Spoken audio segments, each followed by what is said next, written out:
ವೀಕ್ಷಕರೇ, ಚಡಚಣ ತಾಲೂಕಿನ ಟಾಕಳಿ ಗ್ರಾಮದಲ್ಲಿರುವ ಪ್ರಕಾಶ್ ಲೌಟೆ ವಸ್ತಿ ಅಂಗನವಾಡಿ ಕೇಂದ್ರದ ಅಧ್ವಾನಗಳ ಬಗ್ಗೆ ಅಧಿಕಾರಿಗಳ ಗಮನ ಸೆಳೆಯಲು ನಮ್ಮ ವಿಶ್ವ ಪ್ಲಸ್ ಟಿವಿ ಸ್ಪಾಟ್ ರಿಪೋರ್ಟಿಂಗ್ ಮಾಡಿ ತೋರಿಸಿತ್ತು. ಅಂಗನವಾಡಿ ಕೇಂದ್ರಕ್ಕೆ ಅಧಿಕೃತವಾಗಿ ದೊರಕಬೇಕಿರುವ ಎಲ್ಲಾ ಅಡುಗೆ ಪರಿಕರಗಳು ಮತ್ತು ದವಸ ಧಾನ್ಯ ಹಾಗೂ ದಾಖಲಾತಿಗಳನ್ನು 1 ವಾರದ ಅವಧಿಯಲ್ಲಿ ಒದಗಿಸಿಕೊಡದಿದ್ದರೆ ಉಗ್ರ ಹೋರಾಟಕ್ಕೆ ಇಳಿಯುವುದಾಗಿ ಗ್ರಾಮಸ್ಥರು ಎಚ್ಚರಿಕೆ ನೀಡಿದ್ದರು. ವಿಶ್ವ ಪ್ಲಸ್ ಟಿವಿ ಪ್ರಸಾರ ಮಾಡಿದ ಸುದ್ದಿ ಕಥೆಯಲ್ಲಿ ಅಂಗನವಾಡಿ ಕೇಂದ್ರದ ಕಾರ್ಯಕರ್ತೆ ಮತ್ತು ಸಹಾಯಕಿಯರು ಎದುರಿಸುತ್ತಿರುವ ಸಮಸ್ಯೆಗಳನ್ನು ಬಿಂಬಿಸಿಕೊಟ್ಟಿತ್ತು. ಇಲ್ಲಿಯ ಅಷ್ಟು ಅಧ್ವಾನಗಳು ಸುದ್ದಿ ಜಾಲಗಳ ಮೂಲಕ ಕಣ್ಣಿಗೆ ಬಿದ್ದಾಗ ಎಚ್ಚೆತ್ತ ಸಿಡಿಪಿಒ ನಮ್ಮ ವರದಿಗಾರರ ಮುಂದೆ ಬಂದು ಗುರುವಾರ ಮಾತನಾಡಿದ್ದಾರೆ. 48 ಗಂಟೆಗಳಲ್ಲಿ ಪ್ರಕಾಶ್ ಲೌಟೆ ವಸ್ತಿ ಅಂಗನವಾಡಿ ಕೇಂದ್ರದ ತೊಂದರೆಗಳನ್ನು ಸರಿಪಡಿಸಿಕೊಡುವುದಾಗಿ ಭರವಸೆಯನ್ನ ನೀಡಿದ್ದಾರೆ. ಹೊಸ ಅಂಗನವಾಡಿಗಳು ಸ್ಟಾರ್ಟ್ ಆಗಿ 2023 ಸ್ಟಾರ್ಟ್ ಆಗಿದ್ದು. ನಾನು ಆ ಟೈಮ್ದಾಗ ಇದ್ದಿದ್ದಿಲ್ಲ. ನಾನು ಈಗ ತದನಂತರ ಬಂದ ಬಳಿಕ ಪ್ರಕಾಶ್ ಲೌಟೆ ವಸ್ತಿಗೆ ಅಂಗನವಾಡಿ ಶಿಫ್ಟ್ ಮಾಡಿಸಿದ್ದೀನಿ. ಆಲ್ರೆಡಿ ಅಂಗನವಾಡಿ ನಡೆದೈತಿ ಅಲ್ಲಿ. ಒಂದು ವಿಚಾರ.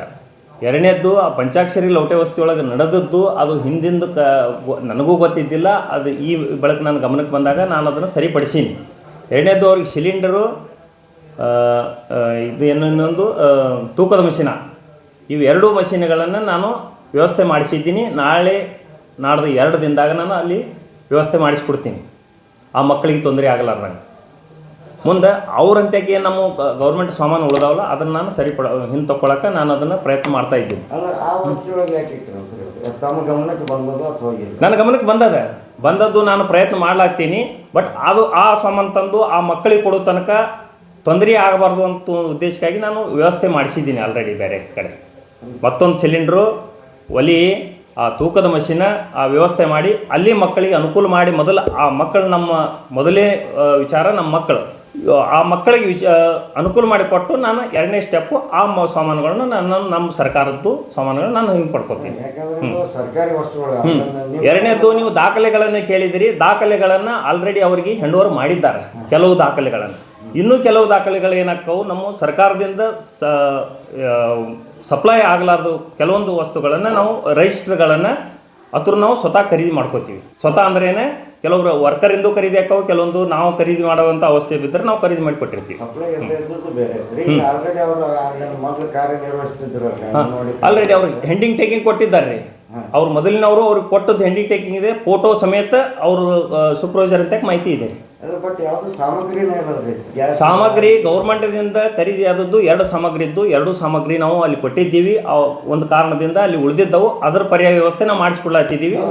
ಉಳಿದ ಸಾಮಾನ ಬಾಂಡೆ ಇಂಥವು ಏನು ಅವಶ್ಯಕತೆ ಇದಾವಲ್ಲ ಅವು ಇನ್ನೂ ಖರೀದಿ ಆಗಿಲ್ಲ. ಖರೀದಿ ಆದರೆ ನಾವು ನಾಳೆ ಕೊಡ್ತೀವಿ. ಸರ್, ಯಾವ ಕಾರಣದಿಂದ ಅಲ್ಲಿ ಸಾಮಗ್ರಿಗಳು? ಮೊದಲು ಅಲ್ಲಿ ಅಂಗನವಾಡಿ ನಡೆದಿತ್ತು, ಮೊದಲು 23ರಿಂದ ನಡೆದಿತ್ತು. ಬಟ್ ಅದು ಅಲ್ಲಿ ನಡೆದೈತೆ ಅನ್ನೋದು ನಾ ಬಂದ ಬಳಿಕ ಗಮನಕ್ಕೆ ಬಂತು. ಅದನ್ನು ನಾನು ಅಂಗನವಾಡಿ ಶಿಫ್ಟ್ ಮಾಡಿಸೀನಿ. ಶಿಫ್ಟ್ ಮಾಡುವಾಗ ಅವರು ತೊಗೊಂಡು ಹೋಗಬೇಕಾಗಿತ್ತು, ಹೋಗಿಲ್ಲ. ಆಮೇಲೆ ಅವರು ಕೀಲಿ ಹಾಕೊಂಡು ಕುಂತಾರೆ. ಏನೋ ಒಂದು ದ್ವೇಷ ಅವ್ರವ್ರದ್ದು ನಮಗೆ ಗೊತ್ತಿಲ್ಲ. ಬಟ್ ನಾನು ಅವ್ರಿಗೆ ಕೇಳಿದಾಗ ಆಯ್ತು ರೀ, ಅದನ್ನು ಸರಿಪಡಿಸ್ರಿ, ನಮಗೊಂದು ಅಂಗನವಾಡಿ ವ್ಯವಸ್ಥೆ ಮಾಡಿರಿ, ನಿಮ್ಮ ಸಾಮಾನು ಕೊಡ್ತೀವಿ ಅಂತೂ ಹೇಳ್ಯಾರ ಅವರು. ಇಲ್ಲ ಅಂತಂದಿಲ್ಲ.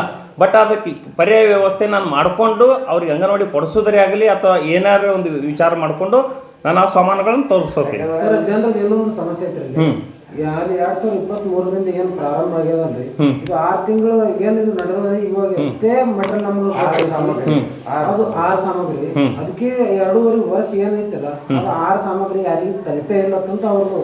ಕರೆಕ್ಟ್ ರೀ. ಅದು ಅಲ್ಲಿ ಅಂಗನವಾಡಿ ಬೇರೆ ಪ್ಲೇಸ್ದಾಗ ನಡೆದಿತ್ತು.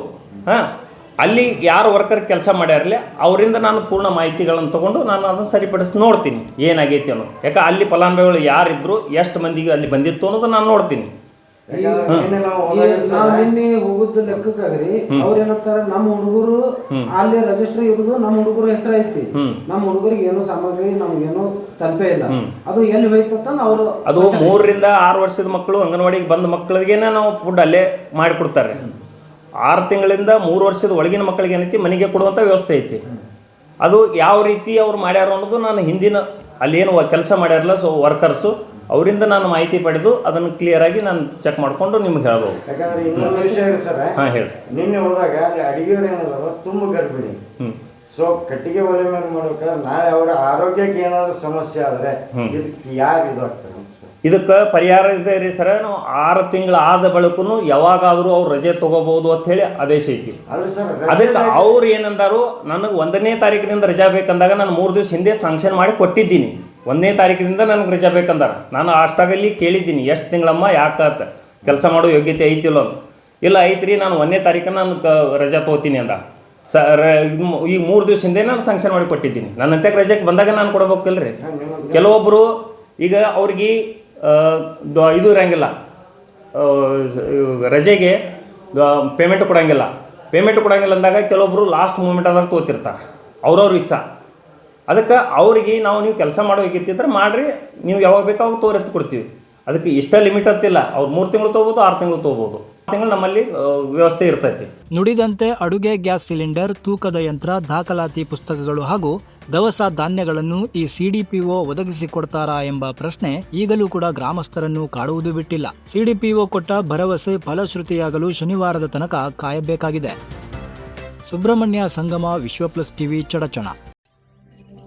ವಿಶ್ವಪ್ಲಸ್, ಜನಹಿತಕ್ಕಿದು ಜ್ಞಾನದ ಜಾಲ.